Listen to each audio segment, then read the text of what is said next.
En tout cas, Madame la Présidente, bonjour, Madame la Ministre, Monsieur le Maire, Mesdames, Messieurs. Je vais essayer effectivement de vous présenter les évolutions qui ont marqué l'administration depuis quelques dizaines d'années, avec des coups d'accélérateur, pas forcément des coups de frein, mais en tout cas des inerties qui pouvaient être autant de freins, et à travers deux approches.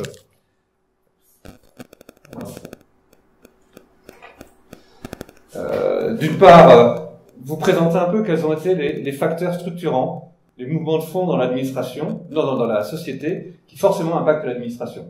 J'en ai identifié 4, il y en a forcément plus parce qu'il faut être sélectif. Et ensuite, les réactions, la manière dont l'administration a essayé, plus ou moins bien, mais je trouve parfois pas si mal que ça, de répondre à ces mouvements de fond, ces contraintes, à travers à la fois les évolutions organiques et de procédures, mais aussi la façon dont les gens, les fonctionnaires le vivent en interne, avec des hauts et des bas. Et puis, pour la conclusion, je vous proposerai peut-être quelques questions pour réfléchir sur l'avenir. Comment peut-on faire pour améliorer cette structure particulière? Alors, un peu dans une première partie, qu'est-ce qu'on attend de l'État? Qu'est-ce que c'est qu'un État? Je vais être bien sûr très, très rapide là-dessus.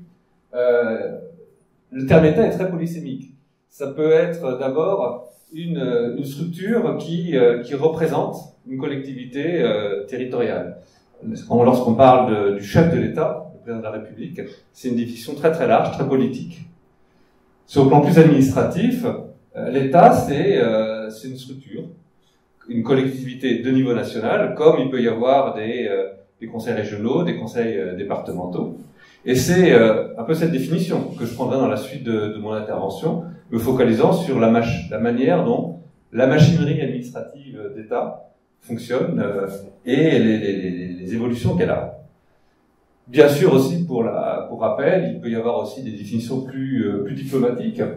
Un État, si c'était formalisé dans une convention à Montevideo, c'est en gros une zone géographique plus ou moins définie, une population sur cette zone géographique plus ou moins définie, une structure de représentation plus ou moins stable, et des capacités de négocier avec les pays d'à côté. Mais là, je sais pas du tout cette approche diplomatique qui sera la mienne. C'est au XVIIe et XIXe siècle que cette structure de l'État s'est formalisée, avec, vous le savez, toutes les théories, toutes les réflexions de Rousseau, qui étaient très favorables à le contrat social, à une démocratie très, très directe. Montesquieu qui a formalisé la séparation des pouvoirs législatifs, exécutifs et judiciaires. Tocqueville aussi, un peu plus tard, au XIXe siècle, a bien réfléchi sur les liens entre le gouvernement et la démocratie, et a mis en avant les risques, en fait, pour une démocratie de tyrannie sur la minorité. Et donc les précautions qu'il faut prendre pour éviter ce genre de situation. Alors, à cette époque-là, au XIXe, on avait une définition très, très limitée de l'État, à travers les fonctions régaliennes que nous connaissons, de sécurité, de diplomatie, de justice. Mais progressivement, et notamment au cours du XXe siècle, les missions qu'on attend de l'État se sont largement élargies, au-delà de ce seul champ des missions régaliennes. Il s'agit notamment d'organiser un certain nombre de services publics qui vont au-delà de la fonction régalienne, que l'État n'assure pas forcément lui-même, mais dont on attend qu'il assure l'organisation. Et je pense notamment à tout ce qui concerne l'éducation et la sécurité. Ainsi que la gestion des grandes infrastructures, autrefois les routes, mais maintenant beaucoup plus, tout ce qui est télécom en particulier. Et puis progressivement, et en France notamment depuis le milieu du XXe siècle, on attend aussi qu'il organise, qu'il mette en place un certain nombre de politiques publiques souhaitées par la collectivité, et je pense notamment à tout ce qui est social, solidarité, qui n'a rien de régalien, mais qui est une mission sur laquelle on attend de l'État qui s'en occupe, même si c'est pas lui là aussi qui le gère directement. Pour mettre en œuvre ces différentes fonctions, ces différentes missions, l'État a plusieurs outils, plusieurs manettes. il y a d'abord, bien sûr, la capacité de bâtir des réglementations contraignantes. Et la structure, le champ de l'environnement qui est à la mode aujourd'hui, qui est important, qui est structurant, est d'abord géré par des réglementations, en gros, des interdictions, des limitations. Il suffit de voir l'épaisseur des différents codes pour voir que l'État sait très bien écrire des réglementations. Mais bien sûr, il a d'autres outils, d'autres manettes pour mettre en œuvre ces missions. Historiquement, il est beaucoup intervenu à travers des actions d'investissement matériel ou immatériel. L'après-guerre a vraiment été une période d'investissement considérable dans le domaine des infrastructures, de l'énergie, mais aussi, par exemple, la création du CNRS en termes d'investissement immatériel pour toutes les grandes structures de recherche. Il peut faire aussi des interventions dans le domaine économique, soit directes, par exemple lorsqu'il nationalise ou il privatise telle ou telle entreprise, ou lorsqu'il demande à EDF ou à la SNCF d'intervenir, soit de façon plus indirecte, notamment à travers des incitations fiscales. C'est aujourd'hui un des outils principaux dans le domaine de la recherche, ou en collaboration avec d'autres structures. Et puis bien évidemment, il met en œuvre également sur le plan fiscal une grande politique de redistribution dans le domaine des solidarités. Donc ce sont les principaux vecteurs, les principaux outils qu'il utilise. Alors, comment l'État s'organise pour mettre en œuvre cela? En fait, en France, dans la structure française, on s'est vraiment organisé autour de ministères thématiques. À partir de la fin du milieu du 19e siècle, et puis progressivement, on a créé un nombre croissant de ministères, mais avec toujours un peu le même schéma.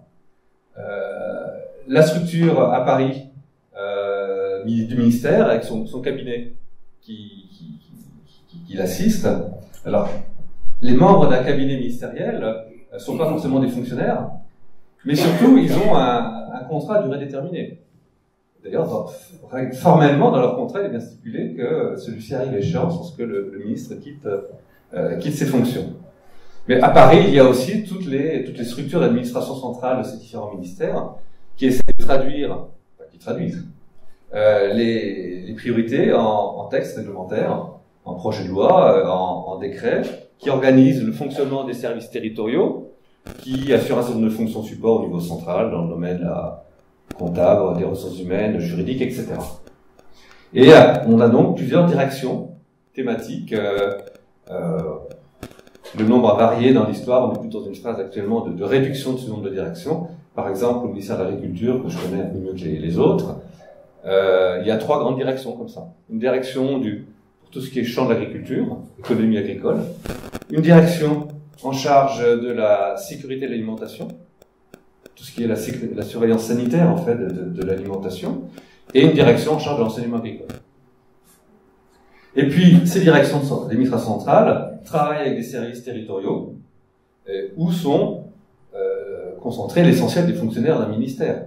C'était historiquement d'abord les structures départementales, et puis à la fin du XXe siècle, a émergé la structure régionale.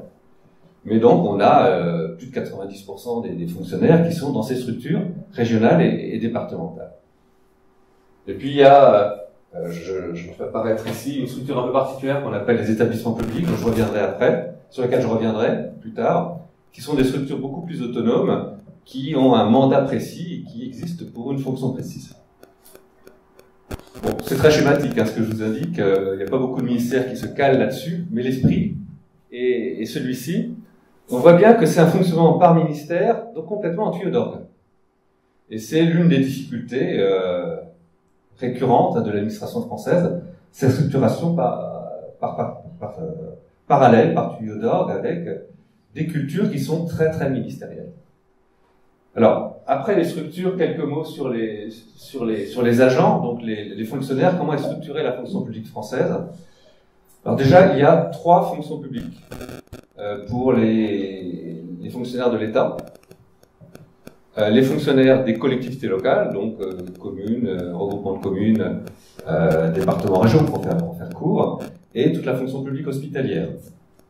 Donc, En gros, il y a 2,5 millions de fonctionnaires de l'État, dont une bonne moitié dans les ministères de l'éducation, de l'enseignement supérieur et de la recherche. Ensuite, il y a le ministère de la Défense, qui est à peu près comme 300 000 fonctionnaires, comme celui de l'Intérieur, avec notamment les services de police. Et puis après, on descend beaucoup plus bas.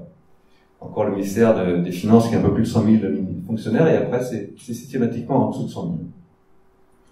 La fonction publique territoriale rassemble à peu près 1 800 000 fonctionnaires, et la fonction publique hospitalière à peu près 1,2 million.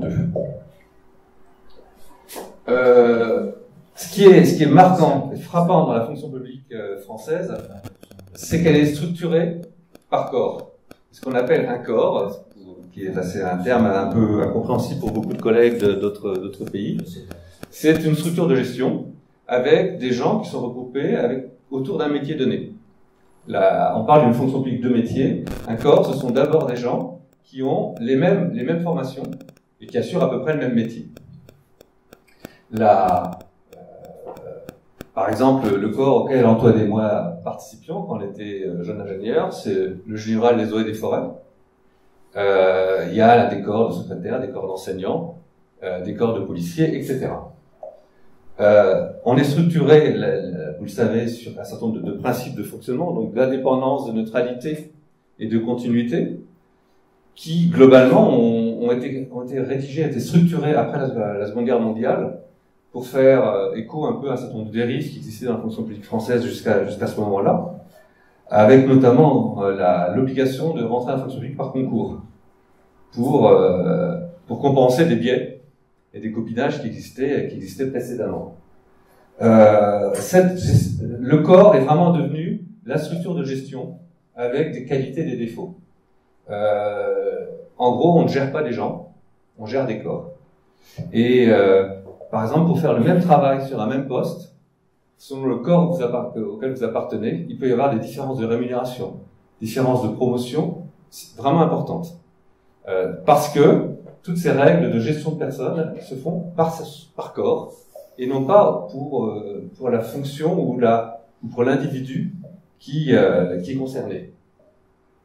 Là, je donne un côté négatif. Le côté positif est quand même que cette structure de corps est majoritairement reconnue et appréciée par les fonctionnaires. Et ils s'y retrouvent dans cette approche professionnelle, dans cette approche par métier. Et globalement, ce sont des gens qui sont très attachés à la fonction publique. Pour donner quelques exemples, dans une vie antérieure, par exemple, je travaillais, à l'époque ça s'appelait le ministère de l'équipement, maintenant c'est le ministère de l'écologie, à l'époque où les routes étaient encore largement gérées par l'État, en tout cas les grandes. On avait des discussions sociales un peu compliquées, il pouvait y avoir des frictions avec les syndicats, mais à peu près systématiquement, s'il se mettait à neiger, les grèves s'arrêtaient pour que les gens puissent faire le déneigement. J'ai eu à gérer aussi dans une vie antérieure des relations sociales un peu rugueuses parfois avec des corps d'enseignants. Mais les blocages n'ont jamais, par exemple, été jusqu'à l'arrêt de la correction des examens du bac. Il y avait toujours des menaces. De fait, certains fonctionnaires se mettaient en grève. Mais le bac n'a jamais été bloqué. Et on voit bien que globalement, enfin, c'est ma vision, les fonctionnaires sont très très attachés au service public de manière générale. Alors, un sujet un peu pour préciser. Je vous ai mis ici, alors, je vais le commenter, l'évolution du nombre de fonctionnaires depuis 2010, parce que c'est un sujet dont on parle beaucoup. Globalement, la ligne rouge, tout est en bas 100 en 2011. La ligne rouge, c'est l'évolution de l'emploi total en France. Donc, il a progressé en gros, en 10 ans, de 3-4%. Et les différentes lignes bleues sont les fonctions publiques totales, ou fonctions publiques hospitalières, ou fonctions publiques territoriales. On voit bien que globalement, tout progresse à peu près au même rythme. La moyenne de la fonction publique est exactement calée sur la moyenne, sur la progression de l'emploi total. Donc les discours de on laisse aller l'emploi public, il augmente de façon déraisonnable, sont aussi faux que celles qui disent on sabre le nombre à l'excès le nombre de fonctionnaires. En fait, il y a une courbe qui se distingue un peu, c'est celle-ci, celle plus bas. Là, c'est la fonction publique d'État. Et notamment, on voit bien qu'elle a été totalement stabilisée ou un peu en baisse de 2010 à 2015. C'est la période qu'avait enclenché le président Sarkozy avec la révision générale des politiques publiques. Et depuis, ça a repris une courbe qui est parallèle en fait à la courbe de l'évolution de l'emploi total. Donc je voulais juste faire cette petite illustration pour préciser un point qui est facilement polémique.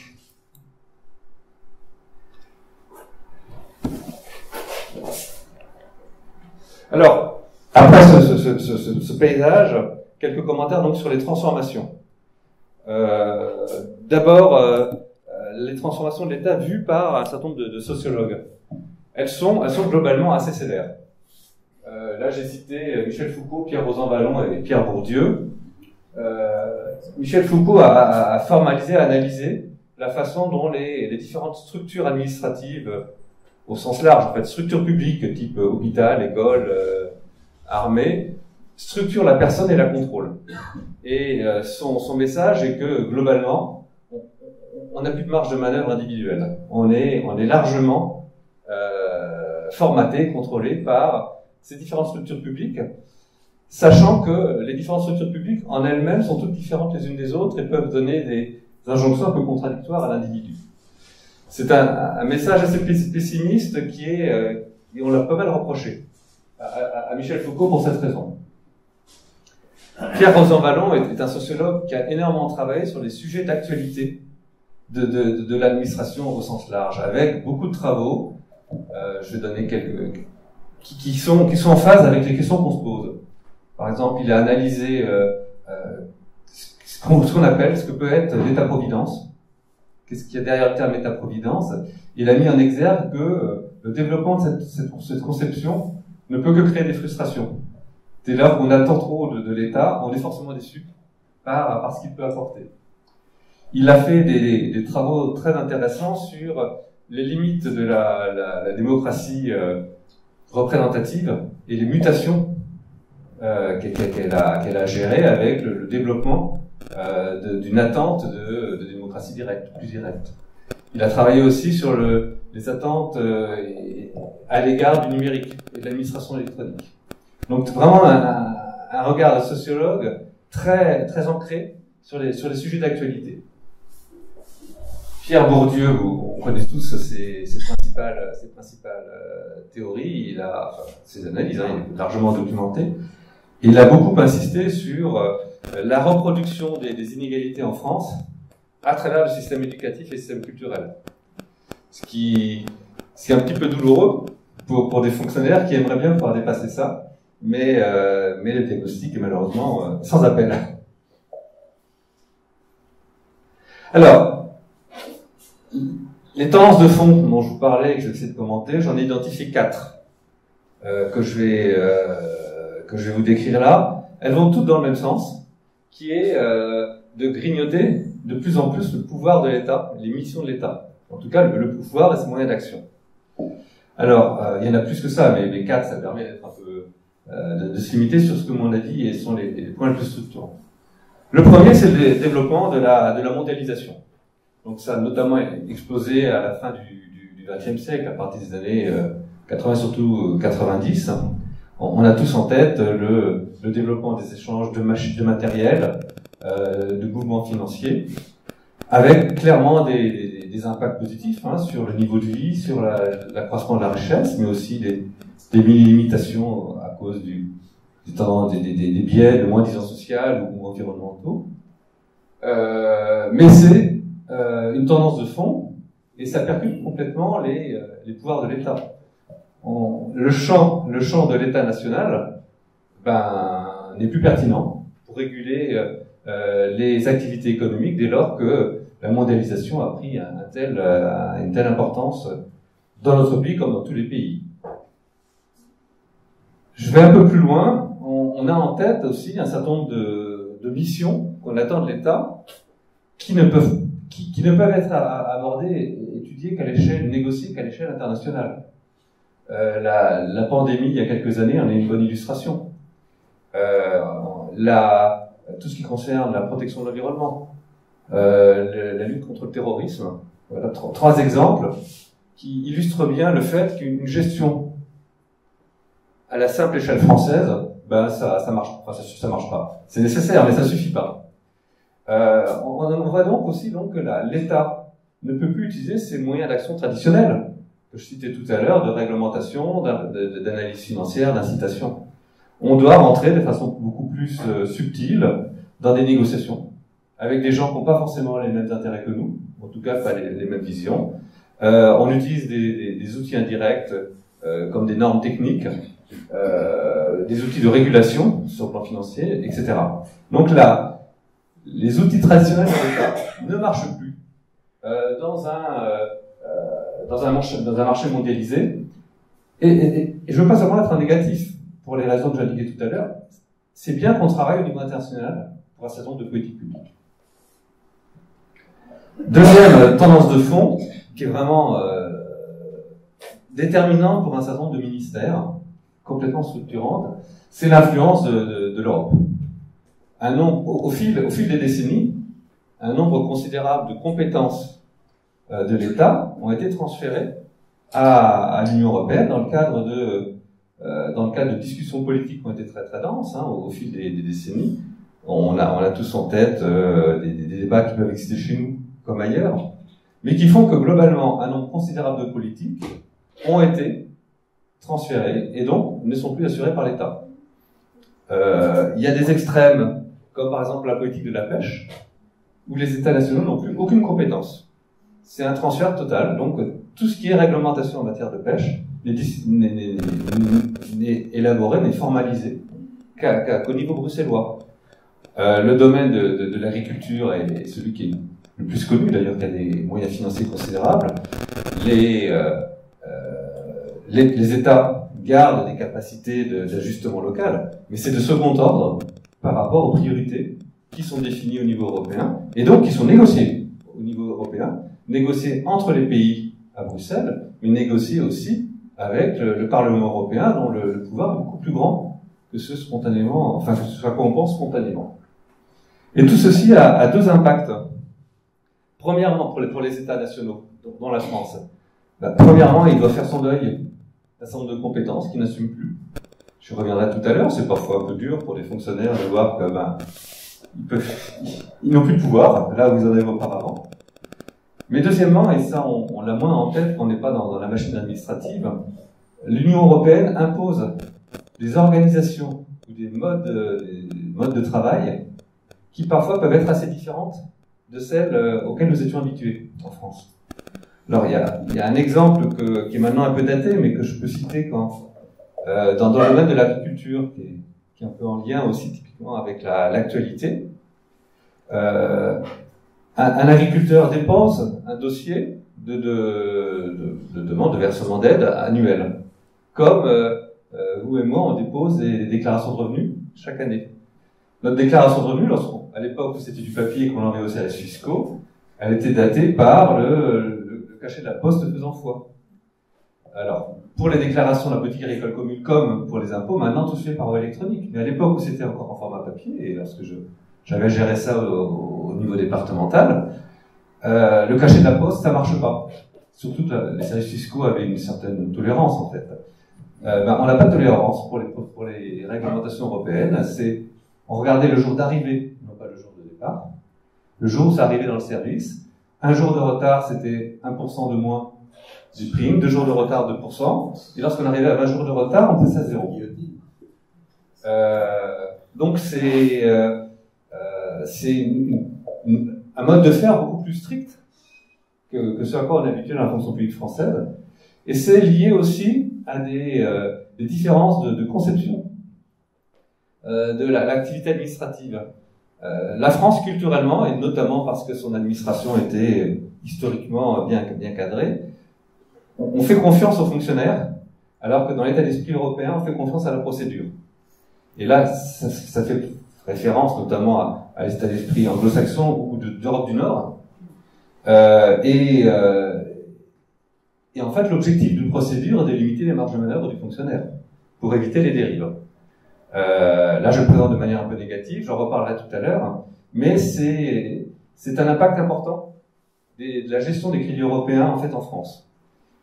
Des structures ont dû être créées justement pour, en parallèle des services de l'État traditionnels, là aussi pour mettre en œuvre des procédures avec des garanties de régulation, de contrôle financier. Troisième tendance de fond en France, là qui est plus spécifiquement française, le développement de la décentralisation. On sait tous que l'État français était historiquement centralisé, ça a été vraiment une de ses fondations. Depuis les lois de fer du début des années 1980, un certain nombre de vagues de décentralisation ont progressivement soit changé les structures. On avait des pouvoirs à l'échelle régionale qui n'existaient pas avant. Les regroupements de communes, les communautés de communes sont des structures qui progressivement ont acquis des pouvoirs considérables. Et certaines missions sont confiées par la loi, soit à la commune, soit au département, soit aux régions, de façon beaucoup plus forte qu'autrefois. Les services de l'État ont dû s'adapter à ça. Là aussi, avec parfois un peu de tristesse, que ce soit au niveau central ou au niveau local, des fonctionnaires de l'État qui s'intéressaient par exemple à l'action sociale, il faut faire disparaître la structure à Paris. Enfin, il faudrait faire disparaître la structure à Paris parce que maintenant c'est transféré au département. Et l'État a du mal, que ce soit à Paris ou sur le territoire, à abandonner ce type de mission parce qu'on a des fonctionnaires qui étaient passionnés par ça. Et donc il y a un choix politique qui a été fait, sachant que le choix politique n'est pas toujours très très clair non plus. Dans le domaine de l'urbanisme, par exemple, il y a un certain nombre de compétences, on ne sait pas très bien si ça relève de l'État ou de la commune, enfin du groupement de communes, et ça peut créer des contraintes. Et la cohabitation entre, dans un département ou une région, entre les représentants de l'État et les représentants du président du conseil départemental ou régional sont pas toujours très faciles. En fait, chacun aimerait bien pouvoir donner les bonnes nouvelles et laisser l'autre annoncer les mauvaises. Il peut y avoir des frictions, sachant qu'il faut un petit peu différencier aussi les débats entre fonctionnaires et les débats avec les élus, qui sont parfois un peu divergents. En tout cas, les services de l'État ont dû accepter d'abandonner des missions. Et là aussi, c'était parfois un peu difficile pour eux. Enfin, le dernier point sur lequel je voulais dire un mot, c'est le développement des contestations, des décisions publiques. Alors, à vrai dire, j'ai hésité à faire état de ce mouvement de fond parce que ça concerne au moins autant le pouvoir politique que la structure administrative. Mais c'est quand même extrêmement important. C'est quand même structurant. Les services de l'État se voient contester de façon parfois un peu violente, un certain nombre de décisions qui ont pu être prises par les élus nationaux et que eux-mêmes ensuite sont chargés de mettre en œuvre. Et ce qu'on reproche en fait dans ce genre de situation, c'est un manque de démocratie directe, les services de l'État ou les politiques qui sont trop sensibles à certains lobbies ou au contraire à certaines associations. La difficulté de prendre du recul, c'est révélateur à la fois peut-être d'une difficulté de la démocratie en France, et il est moins facile d'être élu aujourd'hui, enfin, c'est vraiment ma conviction. Mais pour l'administration, c'est dur aussi parce qu'elle se voit critiquée, et enfin, j'y reviendrai un petit peu tout à l'heure. Ça peut être un peu stressant pour les fonctionnaires. Donc voilà quatre mouvements de fond que je cite, dont on sent bien qu'ils peuvent pas ne pas avoir un impact sur le fonctionnement de l'administration. Sinon, on serait complètement décalé. On peut pas continuer à travailler comme on le faisait il y a 50 ans. Et donc, quelles ont été les réactions de l'État? Là aussi, j'en ai identifié 4. Premièrement, l'administration, c'est faire de l'administratif.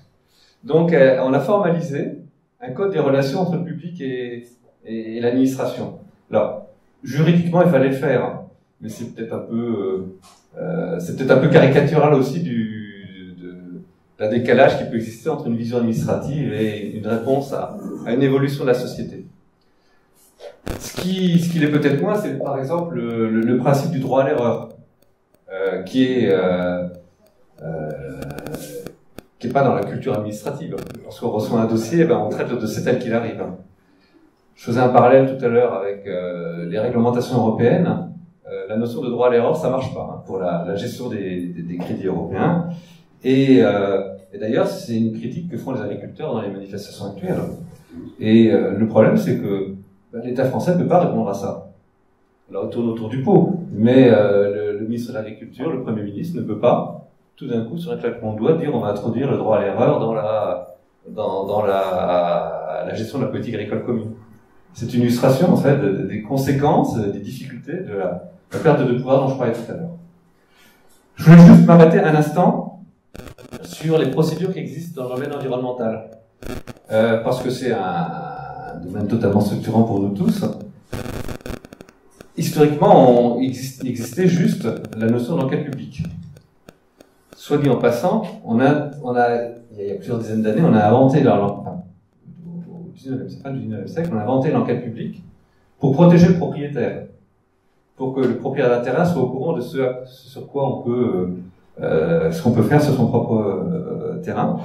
Et c'est là aussi, dans les années 80, avec Madame Bouchardot, on a introduit une ambition beaucoup plus grande à cette enquête publique. Et aujourd'hui, pour les grands projets à impact environnemental fort, on a tous en tête les commissions de débat public, enfin les groupes de débat public qui existent, avec un pilotage par la Commission nationale de débat public qui est totalement indépendante du gouvernement, et donc des échanges qui existent. Ça suffit pas parce que pour autant les contentieux sont tout aussi nombreux. Mais par contre, si ça n'existait pas, ce serait sans doute encore pire. Donc on voit qu'on essaye de réagir, mais avec des limites dans l'action publique. Pour les opérations d'une un peu moindre ampleur, il y a d'autres procédures avec là aussi des structures indépendantes qui donnent des avis, et des avis qui sont systématiquement publics et sur lesquels l'État doit réagir. Sur l'organisation de l'État, je vous indiquais tout à l'heure qu'il y avait une structure d'État ministériel qui travaillait en tuyau d'orgue avec chaque ministère qui avait sa propre direction départementale. Avec le développement de la décentralisation, avec un président de conseil départemental ou de conseil régional qui a des services uniques, qui est de plus en plus puissant, qui a des moyens, l'État dispersé comme ça peut pas fonctionner. Il faut qu'il y ait un interlocuteur unique, c'est le préfet, qui représente les différents services de l'État, qui a autorité sur les différents services de l'État. Et au-delà du préfet, plusieurs évolutions importantes ont été mises en œuvre. Premièrement, sur le plan des organisations, on a au niveau départemental, pas au niveau régional, mais au niveau départemental, on a diminué le nombre de directions départementales. Chaque ministère n'a plus son propre réseau départemental. On a, selon la taille d'un département, 2 ou 3 directions départementales sous l'autorité du préfet. Il y a une direction en gros chargée des territoires, qui regroupe les anciens services d'aménagement du territoire et d'agriculture. Une direction plutôt en charge de l'action sociale, pour ce qui concerne celles qui demeurent de la compétence de l'État, et notamment qui aujourd'hui a à gérer avec beaucoup de difficultés tout l'accueil des immigrants, des jeunes. C'est un travail quotidien harassant. Et puis une direction en charge de la protection des populations, avec notamment tout ce qui concerne la sécurité alimentaire. Donc, des services départementaux qui sont interministériels, avec un pouvoir du préfet qui a été considérablement renforcé. Les services régionaux, eux, sont restés ministériels, mais là aussi ont des compétences beaucoup plus fortes, parce que dès lors qu'on a un pouvoir du président du conseil départemental ou régional, il faut que l'État ait un pouvoir au plan local pour pouvoir négocier. et passer des accords. Je cite aussi tout ce qui est administration électronique, sans détailler. On connaît tous les services d'impôt sur Internet. Sachez que là, vous connaissez peut-être une application informatique qui s'appelle servicepublic.fr. C'est une structure qui est souvent mise en exergue au niveau international, en comparaison avec ce qui existe dans d'autres pays. Donc il y a des évolutions de l'organisation de l'État. Un troisième point, organisationnel aussi, sur lequel je souhaite insister, c'est le développement d'autres structures de l'État que simplement ce fonctionnement en tuyau d'orgue. Je vous citais tout à l'heure les établissements publics. C'est une structure autonome avec des marges de manœuvre plus grandes, pilotées par un conseil d'administration. Pour différentes raisons, il y a eu une augmentation importante du nombre d'établissements publics à la fin du XXe siècle et depuis, notamment pour des raisons budgétaires. Mais au-delà de ce développement, l'évolution qui existe depuis une dizaine d'années, et plutôt 15 ans, est plutôt des regroupements d'établissements publics pour leur donner plus de compétences. Et c'est une structure qui effectivement a d'immenses qualités parce qu'elle permet, à travers un conseil d'administration, de réunir des structures qui, historiquement, avaient des modes de fonctionnement différents, des autorités différentes. Pôle emploi, tout s'appelait France Travail, a permis un regroupement, une synthèse, enfin un rapprochement de services de l'UNEDIC et de la NPE. Donc en fait, des personnalités morales différentes entre l'État et la sécurité sociale peuvent travailler ensemble dans un établissement public. Vous avez eu un exposé sur les ARS. Alors je faisais un de sauter, c'est un peu la même logique. On met dans un conseil d'administration des représentants de l'État, des différentes collectivités, des métiers concernés et bien sûr de la sécurité sociale. L'objectif est donc d'avoir une structure qui est plus efficace dans les limites des missions qui lui sont données. Et puis il y a une autre évolution qui existe depuis une cinquantaine d'années, ce sont les autorités administratives indépendantes.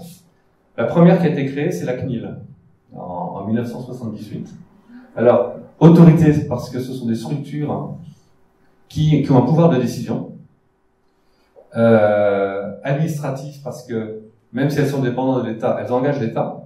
Donc elles se prononcent de façon indépendante au nom de l'État, qui ensuite doit assumer les décisions de ces autorités administratives indépendantes, même s'il n'a pas vraiment eu son mot à dire. Et puis effectivement indépendante, notamment à travers la composition du conseil d'administration. Indépendante à l'égard de l'État, mais aussi indépendante à l'égard du milieu, parce qu'elles ont des fonctions de régulation. J'ai mis le logo de l'autorité des marchés financiers. Il peut y avoir aussi l'autorité de gestion de contrôle de l'énergie ou des transports terrestres. La SNCF ne participe pas au conseil d'administration de l'autorité qui gère les transports terrestres. Là, on ne cherche pas forcément à améliorer l'efficacité de la gestion publique, on cherche à améliorer la crédibilité de la décision. On se dit qu'en gros, l'État n'apparaît plus aujourd'hui comme indépendant et crédible. On critique les décisions de l'État, on lui fait plus confiance pour assurer la meilleure décision, et donc on crée des structures indépendantes de l'État qui sont supposées avoir une meilleure vision de l'intérêt public général. C'est une structure qui n'existe pas forcément au niveau international, alors que les établissements publics et les agences sont, c'est le terme employé au niveau international, sont très développés, mais c'est une tendance de fond qui existe depuis 30 ou 40 ans en France. Enfin, je voulais m'arrêter un instant sur la réforme de la haute fonction publique parce que c'est un peu un sujet d'actualité. On a ce qu'on appelle la haute fonction publique, c'est beaucoup plus compliqué que ça, mais pour faire court, c'est largement les anciens élèves de l'École nationale d'administration, de l'ex-ENA, ou de Polytechnique, qui rentrent dans la fonction publique et qui travaillent dans les fonctions de direction des services de l'État, centraux, départementaux, ou dans les établissements publics. Globalement, la qualité des hauts fonctionnaires a longtemps structuré le bon fonctionnement de l'administration, mais un certain nombre de défauts sont aujourd'hui largement partagés à travers l'homogénéité de cette haute fonction publique dans un pays de plus en plus diversifié, à travers le parisianisme, de ces responsables et des rentes de situation qui peuvent exister. Un certain nombre de réformes ont été mises en place, plus ou moins heureuses, hein, qui marchent plus ou moins bien, qui peuvent introduire des complexités parfois excessives, notamment dans la question de recrutement à l'ENA ou à travers des commissions de déontologie dans tous les sens pour les mouvements aller ou les mouvements au retour. Mais ça n'a pas suffi, à l'évidence. Il y a toujours des critiques qui apparaissent.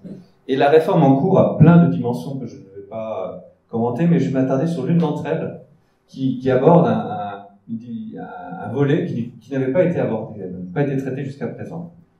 En fait, lorsque on discute on a en face de nous un préfet ou un ambassadeur, il y a en fait confusion entre la fonction et le corps auquel appartient cette personne. Il y a le préfet, c'est donc le représentant de l'État au niveau départemental. L'ambassadeur, c'est le représentant de la France dans un pays. Donc c'est une fonction. On attend de lui qu'il assure telle et telle mission. Mais c'est aussi un corps de fonctionnaires. Donc lorsque on sort de l'ENA, en fonction de ton classement, on est préfet ou ambassadeur. Enfin, pas tout de suite préfet, mais on est dans le corps qui va donner des préfets, dans le corps qui va donner des ambassadeurs, dans le corps qui va donner des gestionnaires des administratifs de l'État, etc. Le point le plus structurant de la réforme qui a été décidée il y a quelques années est de casser ce lien pour les plus hauts fonctionnaires, entre la fonction et le corps. Parce que il y a des préfets qui ne sont pas issus du corps des préfets, mais la majorité d'entre eux le sont.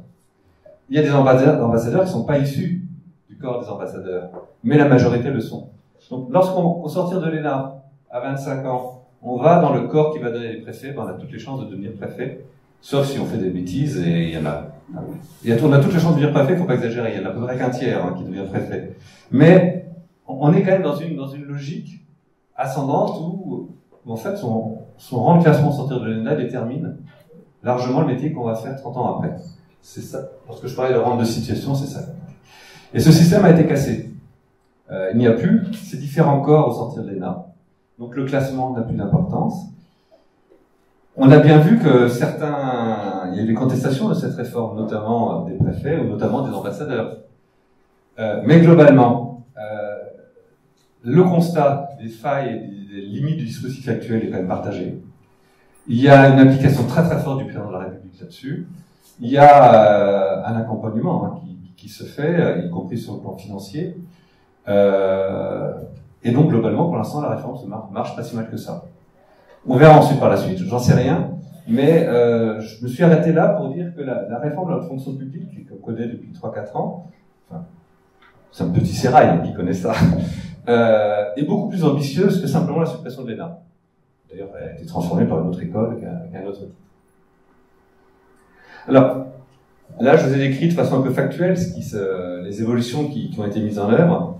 Quelques mots sur la façon dont les fonctionnaires le vivent en interne. Donc là, c'est beaucoup plus un exposé personnel que je fais, ma lecture. Donc de praticien, parce que j'ai beaucoup aimé alterner les postes à Paris ou en service déconcentré en province, et puis dans différents ministères. Globalement, il y a une perte de morale des fonctionnaires. Il y a peut-être une idéalisation du passé. C'était mieux avant, mais au-delà de ça, il y a quand même un certain nombre d'arguments qui vont à l'appui de ce sentiment. D'abord, en fait, la perception d'une perte de sens de son travail. On a des missions qui sont grignotées par le haut, à travers le développement européen, ou par le bas, à travers la décentralisation.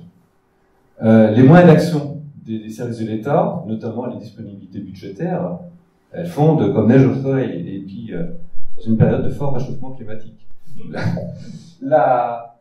On n'a pas aujourd'hui de perspective de long terme. C'est vrai de manière générale. Les politiques publiques sont vraiment de plus en plus des réactions à des tensions à un moment donné, beaucoup plus qu'une vision de ce qu'on aimerait avoir dans 15 ans. Et je m'arrêterai un instant sur le dernier point que j'ai cité, qui est le développement des recours contentieux, qui dépasse très largement l'administration. C'est une tendance de fond dans la société française, mais qui touche aussi l'administration.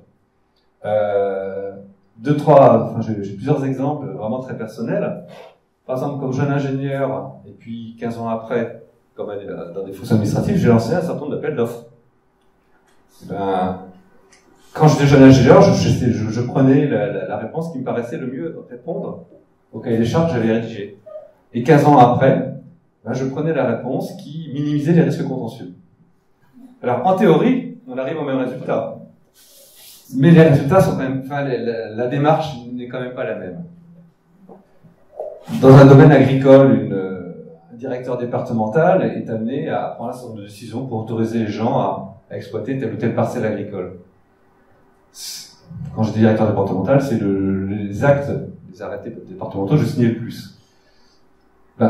Au moins 3/4 d'entre eux étaient attaqués au tribunal administratif.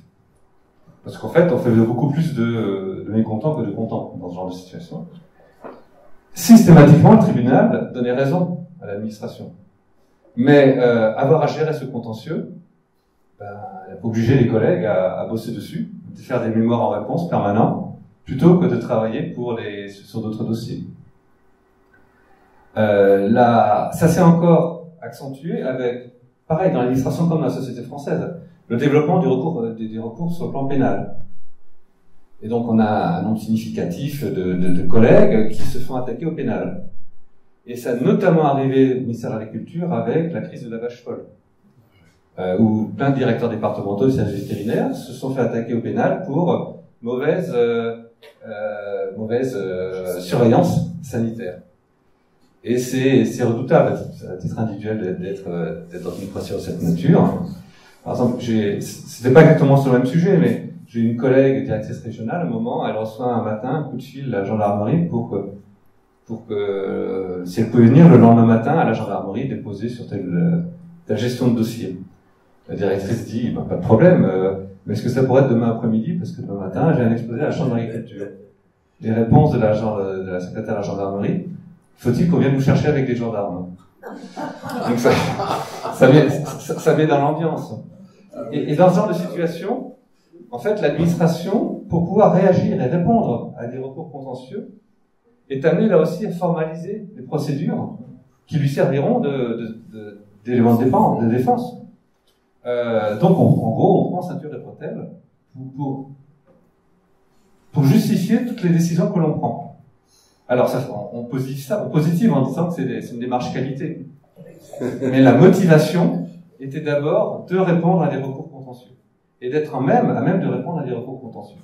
Et globalement, ça fait quand même perdre de l'efficacité dans l'activité administrative. Alors, à côté de ce sentiment de mal faire son travail, il y a des éléments de considération qui chutent. Déjà, la baisse des effectifs est pour beaucoup de services est douloureuse. Je vous ai montré que les effectifs progressaient à peu près en même temps que l'emploi total. En réalité, selon qu'on est dans un service prioritaire, en gros c'est l'éducation nationale et la police, ou non, les évolutions peuvent être douloureuses. Et il suffit de voir, comme à chaque élection présidentielle, quand on écoute les candidats, c'est à qui sera le plus baissé le nombre de fonctionnaires. Sans d'ailleurs jamais préciser un petit peu comment on y arrivera, mais c'est un peu douloureux à vivre pour les fonctionnaires. Les contraintes de rémunération vont dans le même style, dans le même sens. L'évolution du point de la fonction publique est très inférieure à l'évolution de l'inflation. On est à peu près à 15 points de différence depuis 2010. Et entre 2000 et 2010, c'est à peu près 10 points de différence. Donc il y a un appauvrissement des fonctionnaires. Le point de vue de la fonction publique n'est pas le seul élément qui détermine la rémunération d'un fonctionnaire, mais c'est quand même le point principal. Il y a aussi des critiques beaucoup plus fortes qui se libèrent, contre. L'ancien instituteur hussard de la République est respecté. Pour les instituteurs, enfin pour les professeurs des écoles, c'est vraiment de la vieille histoire. Ils ont tout le temps droit à des commentaires des parents. Donc entre cette perte de sens, cette considération dégradée, c'est dur à vivre pour beaucoup de gens, et ma conviction est que c'est pas sans rapport avec la diminution du nombre de candidats pour entrer dans la fonction publique, qui pose parfois de vrais problèmes, et qui quelque part a un impact sur la qualité des gens qu'on recrute et la motivation dans le long terme des gens que l'on recrute. Alors, je veux quand même pas me limiter à cette vision un petit peu négative. Globalement, les services de l'État marchent pas si mal que ça. Enfin, ils marchent en tout cas. Certes, dans certains cas, il y a vraiment un lien direct avec les moyens. Prenons par exemple le domaine de la justice. On a clairement un nombre de magistrats inférieur en millions d'habitants à celui de la plupart des pays. Et c'est pas sans rapport avec la durée des procédures de contentieux. Pareil pour les prisons. On a une surdensité dans les prisons qui est quand même très très très liée aux moyens budgétaires. Mais en fait, la difficulté, et c'est un peu ça, c'est par ça que je terminerai, ça touche aussi au fait que la société attend de plus en plus des services publics. Les services publics ont des moyens supplémentaires, mais la progression n'est pas suffisante. Et c'est ça qui crée un décalage constant, enfin fréquent qu'on entend dans les médias ou autres, avec un apparent paradoxe entre des services publics qui craquent et pourtant une dépense publique qui augmente. Alors, ça passe très mal sur sur l'écran, mais j'ai deux illustrations pour vous, pour ce message. Là, la première, c'est l'augmentation du nombre de personnes qui ont une affection longue durée. Et donc, c'est un peu révélateur d'une part importante des dépenses de santé. Entre 2010 et 2020, il y a plus de 30% de nombre de patients qui ont une affection longue durée. On a des progressions de moyens dans la santé, mais pas à la hauteur, bien sûr. Enfin, pas à hauteur de 30%. Pareil pour l'enseignement. Alors là, la courbe est beaucoup plus longue, elle démarre de 1970. Mais entre 2010 et maintenant, il y a eu 30% de plus d'élèves qui ont passé le bac.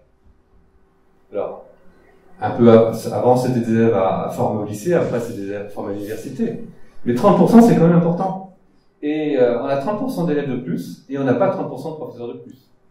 Donc, dans le domaine de la santé comme dans le domaine de l'enseignement, il faut pas...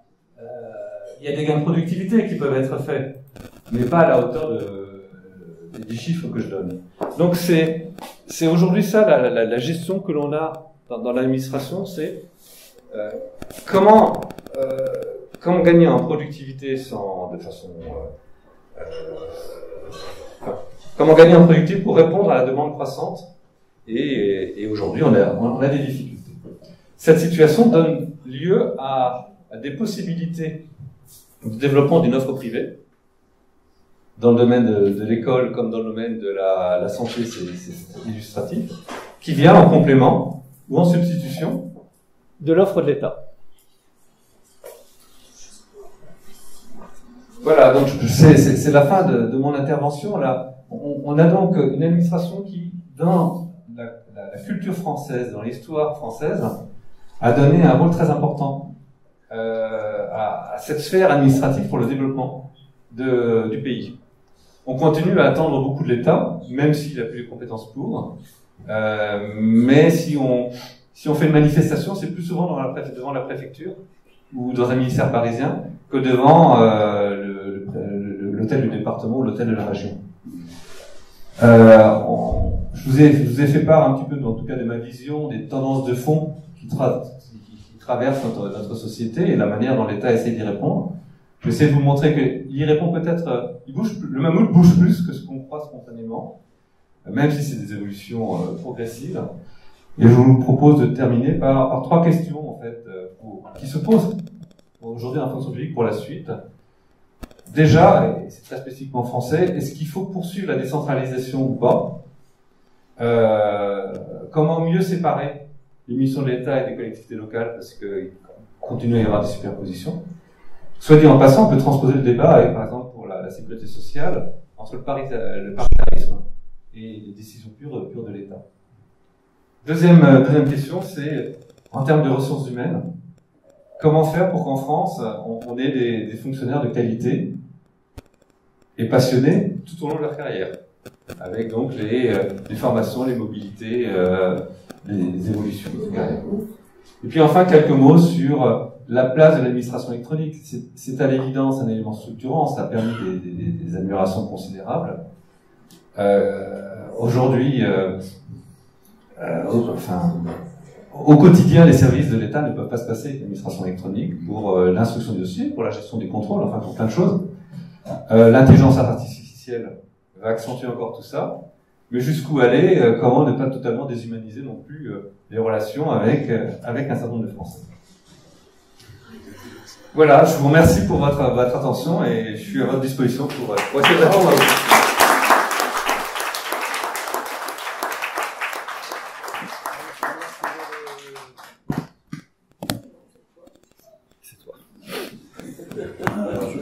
Alors merci beaucoup Philippe, c'était passionnant. Alors évidemment je connaissais un petit peu le sujet avant, mais passionnant, plein de questions, plein d'interrogations, et j'imagine que... Eh ben voilà, c'est parti. Merci Jean-Pierre. Donc maintenant on échange. Merci monsieur pour votre très intéressante présentation qui tombe très bien, puisque vous savez que l'administration a de moins en moins le vent en poupe dans la population générale. Et vous place un certain nombre d'éléments pour nous permettre de comprendre le fonctionnement de l'État. Alors, le problème que je soulèverai, que vous avez un petit peu ébauché, c'est d'abord la multiplication des niveaux de la décentralisation, dont on voit très souvent que on les multiplie à l'invi et c'est pas toujours avec un bénéfice à la fin entre les agglomérations de communes, les communautés de communes, etc. Ça devient extrêmement compliqué à comprendre pour le public. Et également la multiplication des agences, parce que nous sommes quand même un pays où nous avons des milliers d'agences qui traitent de très nombreux problèmes qui normalement devraient revenir à l'État. Si bon, en tout cas, voilà. Mes deux questions donc sont agence et multiplication des structures de décentralisation. Monsieur le secrétaire perpétuel, on prend plusieurs questions ou je réponds au fur et à mesure? Non, vas-y, comme ça. Alors, sur la première question concernant le niveau, le nombre le millefeuille administratif, le nombre de niveaux. Alors là, c'est plus une réaction de citoyen que je peux donner plutôt qu'administration, même si je fais administrateur, même si je mélange un peu les deux. Il est clair que en France, faut pas utiliser non plus ce qui est à côté, hein, on sait plus créer des choses que les supprimer. Et donc on a un niveau de structure élue plus important que dans beaucoup de pays.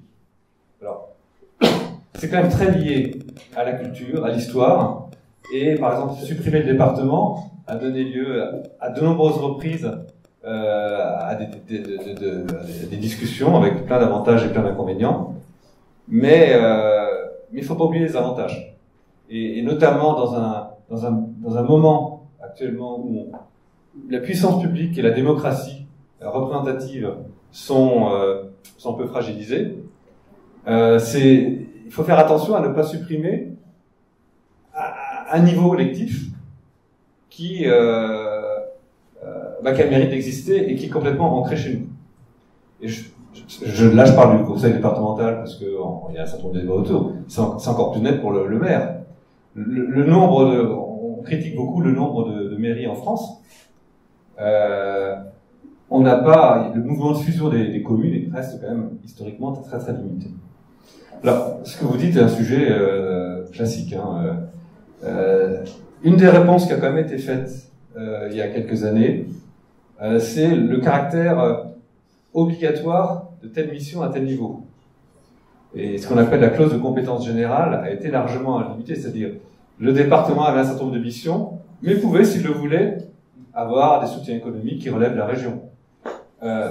C'est beaucoup moins vrai. Donc on a clarifié les responsabilités des différents niveaux. Pour les regroupements de communes, on a imposé des regroupements. Je ne sais pas si c'était mieux ou pas que supprimer les communes, mais en tout cas, la suppression des communes est apparue comme pas possible de mettre en œuvre, ne répondant pas aux attentes. Donc on a certes créé un niveau supplémentaire, mais dans un certain nombre de cas, c'est logique quand même de transférer un certain nombre de public service public à ce niveau, et on l'a rendu obligatoire. Donc le millefeuille continue à exister, mais le fonctionnement du millefeuille évolue doucement, mais il évolue. Sur le nombre d'agences, il se trouve que dans un certain nombre de cas, d'étapes de ma carrière, j'ai travaillé un petit peu, je représentais la France à des réunions de l'OCDE sur les questions de comparaison du fonctionnement administratif. Et comme j'indiquais tout à l'heure, le mouvement en France était encore plus net à l'extérieur. La création des agences était à la fin du XXe siècle une réponse assez commune à des problématiques. Et globalement, ces agences ont répondu aux attentes qu'on leur faisait, c'est-à-dire assurer une mission à un coût moindre. Mais 20 ans après, toujours à l'OCDE, on a mis en exergue de biais qui sont apparus. Et l'un d'entre eux était qu'une agence qui fonctionne bien a de plus en plus de pouvoir et progressivement, en fait, s'exonère, pas formellement, mais en pratique, de la tutelle de l'État. Donc on a une difficulté de maîtrise des agences par soit les élus, soit en général c'est plutôt des structures internes à l'administration. Quant au nombre d'agences, il faut quand même faire très attention dans les comparaisons.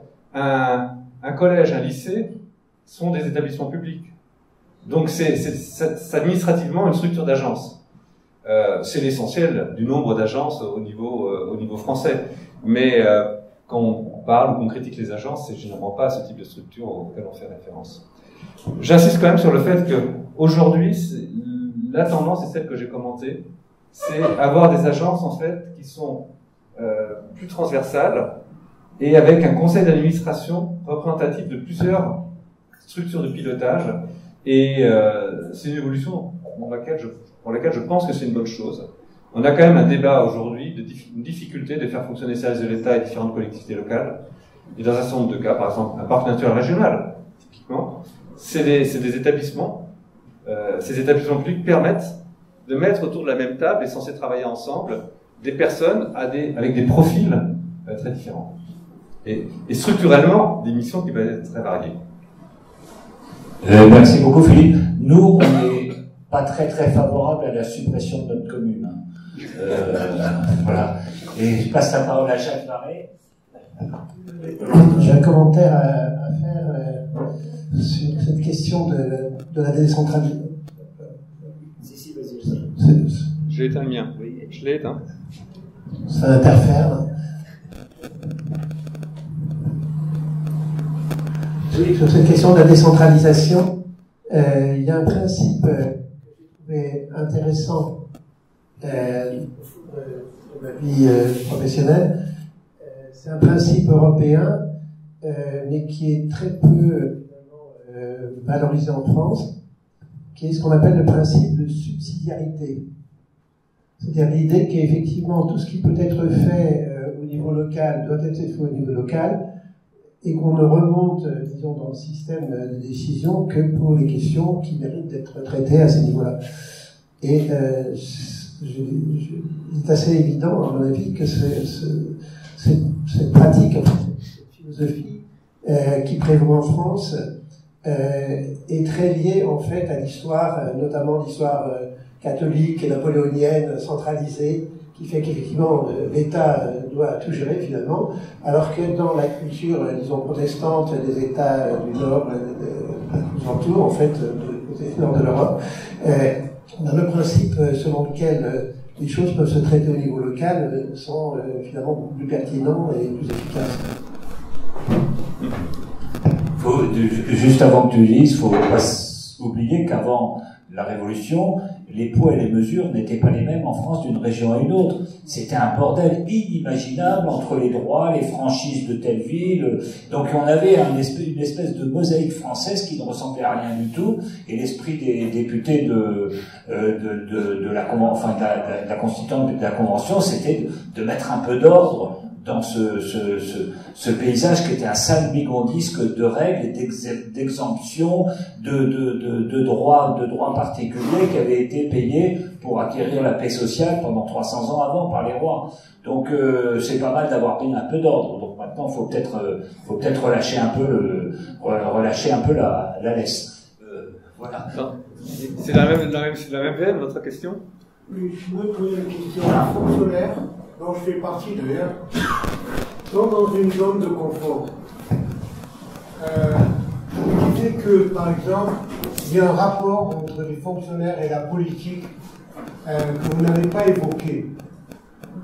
Ils partent en politique, ils peuvent revenir dans leur corps ou se remettre dans leur cocon.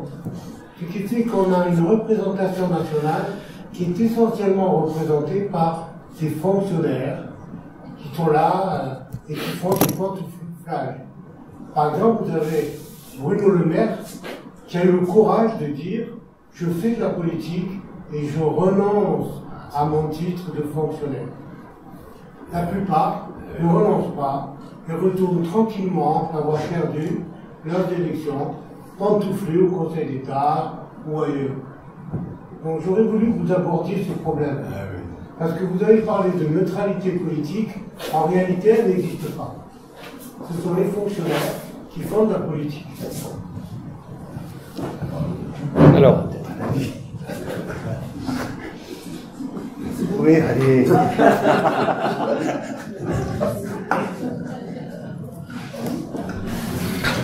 D'abord, merci pour cet exposé passionnant qui a ouvert évidemment plein de chantiers.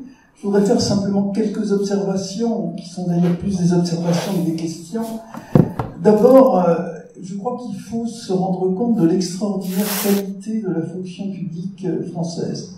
Il suffit d'avoir été, par exemple, dans des conseils européens, ce qui m'est arrivé pendant plusieurs années de ma vie, pour se rendre compte de la qualité des fonctionnaires français. Et franchement, quand on s'installe dans une organisation internationale, Conseil européen, G8, G20, et qu'on a en back-office des fonctionnaires français, on se rend compte pourquoi on a cette réputation d'arrogance, parce que vraiment les autres, en général, ne sont pas d'un niveau extraordinaire. Il faut savoir que dans la majorité des pays, on pratique, par exemple, le recrutement des fonctionnaires par élection.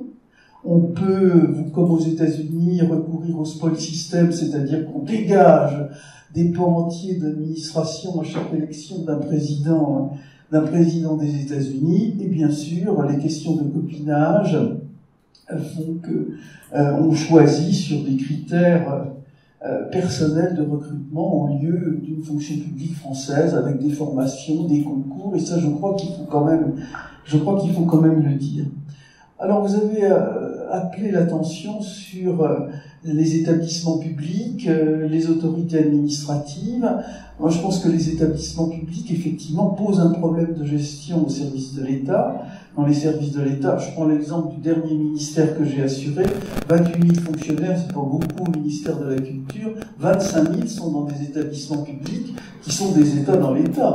Le ministre de la Culture, il n'a aucune influence sur le musée du Louvre, la Bibliothèque nationale de France, le château de Versailles, etc. Ils s'en foutent, les gars. Hein. Ils arrivent, la sébille dans une main, le cocktail Molotov dans l'autre. Hein. Vraiment, ils ont l'intention de bien gérer leur truc et surtout, on n'est appelé que pour donner des budgets supplémentaires. Les autorités administratives indépendantes, vous n'avez pas cité l'exemple de l'ARCOM, et dans le débat qui est actuellement, enfin l'autorité qui a remplacé le CSA, on interpelle le ministre de la Culture sur des sujets qui ne relèvent plus de sa responsabilité. Le procès qui a été fait par la décision du Conseil d'État d'évaluer l'indépendance des différentes chaînes, non pas uniquement sur la qualité des politiques, enfin sur l'identité politique des intervenants, ministres, députés, etc., mais bien des journalistes qui sont appelés à commenter, ouvre un débat sur lequel le ministre n'a plus d'influence, et pourtant c'est lui qui est interpellé à la place de l'ARCOM. Décentralisation, ça ouvre un certain nombre et c'est votre dernière question. Est-ce qu'il faut décentraliser ou est-ce qu'il faut recentraliser? La Cour des comptes a dit, il faut encore plus décentraliser la culture. C'est-à-dire faire du ministère de la Culture une simple agence d'expertise des politiques publiques, tout le reste étant décidé au niveau des régions. Je dis, c'est une catastrophe. C'est une catastrophe si on va dans cette dans cette vision, parce que les inégalités territoriales ne feront que s'augmenter. L'État a un rôle de régulation, de redistribution qui est absolument indispensable.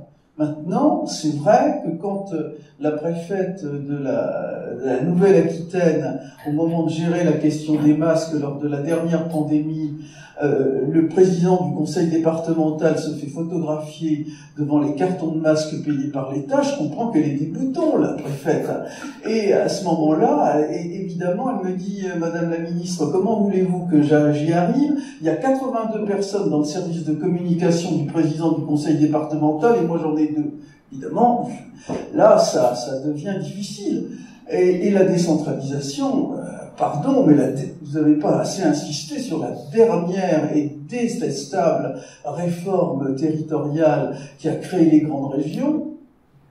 Parce que maintenant, on a des directeurs régionaux qui passent leur temps dans leur bagnole quand ils sont dans une grande région comme la Nouvelle-Aquitaine ou comme l'Occitanie. Enfin, c'est une réforme absolument désastreuse, auquel s'ajoute le fait qu'avec l'interdiction du cumul des mandats, tous les grands féodaux sont à la tête des régions. Et comme la durée d'un ministre est à peu près celle qu'on a, la durée de vie est à peu près celle qu'on a sur la bande d'arrêt d'urgence de l'autoroute, 5 ministres de la culture depuis le début de l'arrivée de M. Macron aux affaires, on est la risée de toute l'Europe. Mon premier conseil européen, en Espagne, présidence espagnole, j'étais ministre de l'écologie, je vois la ministre de l'environnement de la Belgique qui se plante devant moi et qui me dit « Bon, je me donne pas la peine d'apprendre votre nom, dans 6 mois vous serez plus là. » Donc, en face, parce que quand même c'est des fonctionnaires qui sont commandés par les ministres, en face de grands féodaux qui se sont installés maintenant, Monsieur Bouquet, Monsieur Bertrand, Madame Delga, elles sont pas à l'Assemblée nationale, elles sont dans leur région et elles attendent que les ministres passent parce qu'à la fin c'est toujours ils ou elles qui auront le dernier mot. Donc moi je pense que si on va vers une nouvelle étape de la décentralisation comme certains le veulent, alors là on va vers des gros emmerdes. Voilà.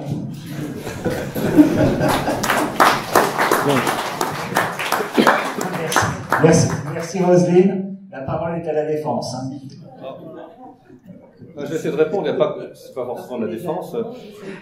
Déjà, je partage bien sûr un certain nombre d'éléments que vous avez indiqués. Et,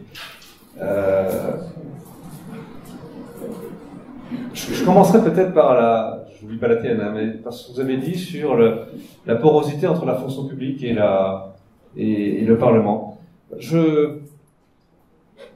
Vous avez raison dans un certain nombre d'exemples que vous donnez, mais globalement, je perçois pas ça. Je m'inscris dans le fond. En tout cas, dans ma vision personnelle.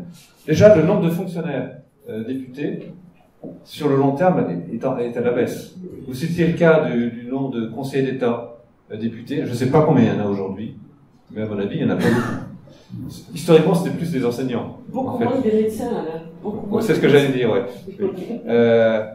Il y a beaucoup de professions libérales dans le domaine de la santé, et parmi les fonctionnaires, c'est surtout des enseignants, qui historiquement étaient nombreux.